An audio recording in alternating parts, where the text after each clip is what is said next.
ba si Ed? Oo. Ako nga. Sino ka? Tawagin mo na lang ako, Miss Kay. Kay? Yun ba pangalan nyo? Madoy, ah. Ang galing mo naman. Ano ba ginagawa ko dito? Bahay niyo ba to? Hindi na mahalaga kung kaninong bahay ito. Ang mahalaga ay pinareport kita dito. Report? Bakit? Anong ginawa ko? Nabalitaan ko kasi na marami ka raw atraso sa mga paeskwela mo. Ah, yun ba? Mukhang natutuwa ka kasi sinabi ko. Aminado ko nga ba talaga sa mga ginawa mo. Ano po bang pakialam nyo? Sino po ba kayo? Guidance counselor po ba kayo?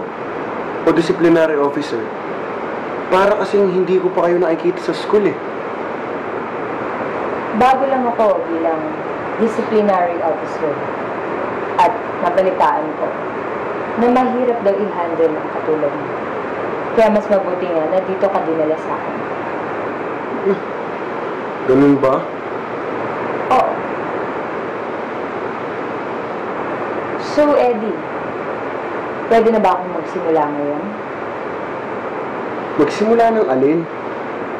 Magtatanong lang naman ako sa'yo.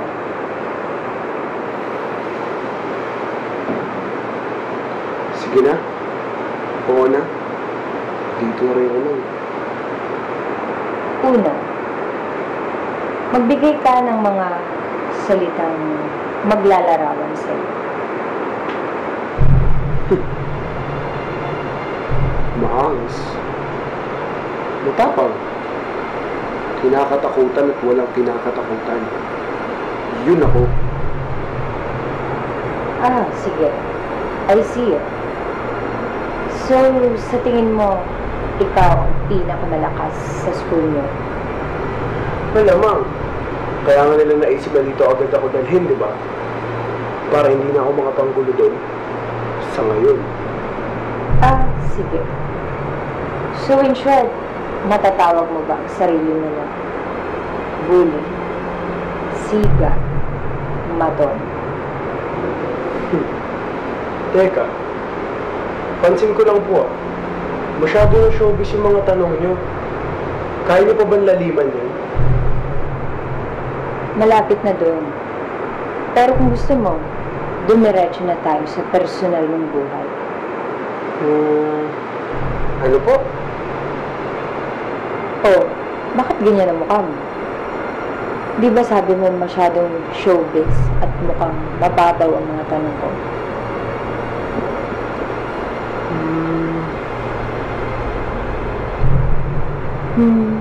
Sige, unahan na kita. Kamusta naman ang relasyon mo sa mga magulang mo? Uy, ayos ka lang. Pwede po bang ibahin yung tanong? Bakit?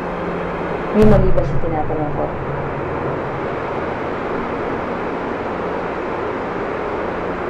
Yun. Nakita ko na rin ang hinahanap ko. Ano pong ibig ko sabihin? Ang kahinaan mo. Ano? Anong kahinaan? Sige. Mukhang hindi mo gustong sagutin ang tanong ko. Pero, ano yung nasa ilong mo?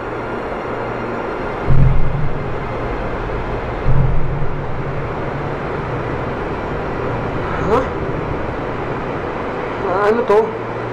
Saan galing to? Sa tatay mo, di ba? Ano? Tatay mo ang gumawa niya, di ba? Balita ko, lagi niya kayong binubugbog ng nanay mo. Paglasing siya at wala sa sarili. Teka, ano mo nalaman yung tungkol dito? At saan ang galing yan? Gano'n niya kadalas kayong sinasaktan? Hindi, kasi ano eh. Balita ko, araw-araw. Saglit lang. Paano mo nalaman yan? Malalaman mo rin mamaya. Ang sunod kong katanungan, nasisiyahan ka bang nakakasakit ng mga tao? Anong ibig niyo sabihin? Ang sinasabi ko lang, ay kung natutuwa ka kapag nakakita ka ng mga tao na nasasaktan. Oo naman. Bakit hindi? Natatandaan mo pa ba ang pangalan ng taong sinaktan mo? Bakit? Kailangan pa ba yun? Dami nila eh. Sa mga taong yun, sinong paborito mong saktan? May lagi ako napapagtripan na babae noon. Lagi ko siyang tinatakot. Sinusundan ko pa nga eh.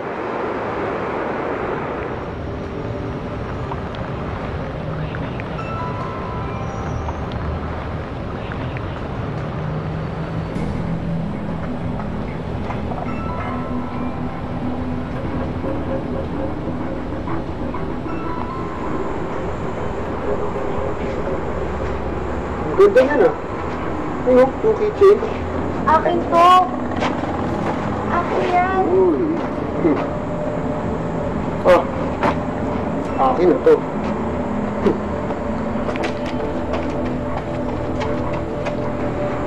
Keychain ko.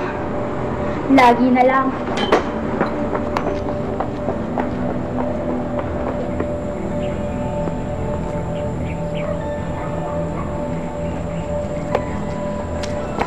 Ibalik mo na sa akin yan. Gusto mo to? Ito? Pwede kunin mo. Tapos, anong ginawa mo? Wala. Hindi ako namimiskal ng babae. Masarap lang talaga silang pagtripan. Di mo ba alam na pwede makapagdulot ng trauma sa utak sa mga tao ang ginawa mo? Anong sinabi niyo?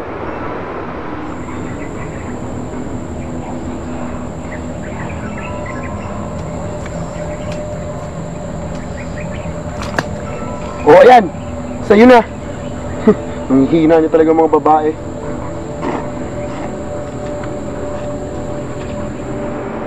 Paano niyo mapapatunayan na ginawa ko yan? Charlie ang pangalan niya, di ba? Teka, ba't ang dami niyo namang alam tungkol sa akin, ha? Tingnan mo yung hawak ko.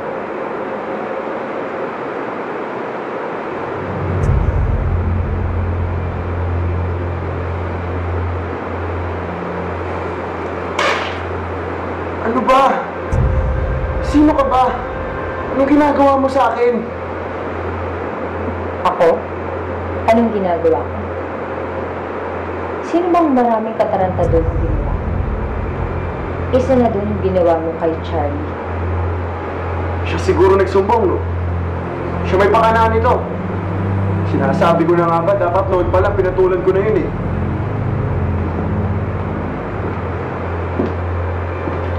Hindi mo na kailangan gawin.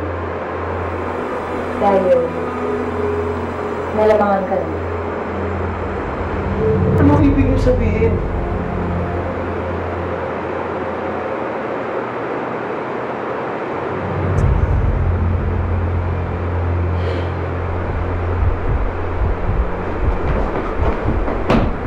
Sino ka ba talaga? Anong ginagawa mo sa akin?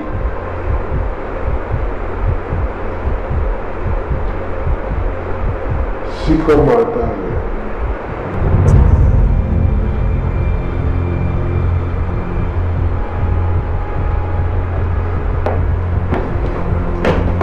Tingnan mo ako! Tingnan mo ako! Alam mo ba kung ano ang nangyari kay Charlie pagkatapos ng ginawa mo sa kanya? Alam mo ba kung anong ginawa niya sa'yo?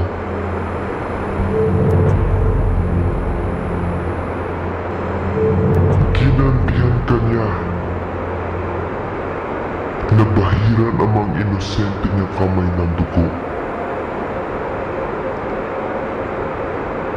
At ikaw ay siya na ngayon. Charlie! Charlie! Charlie!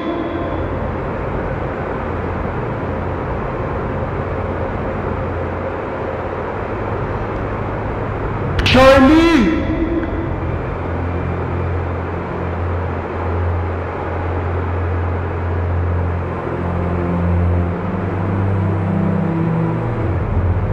Charlie!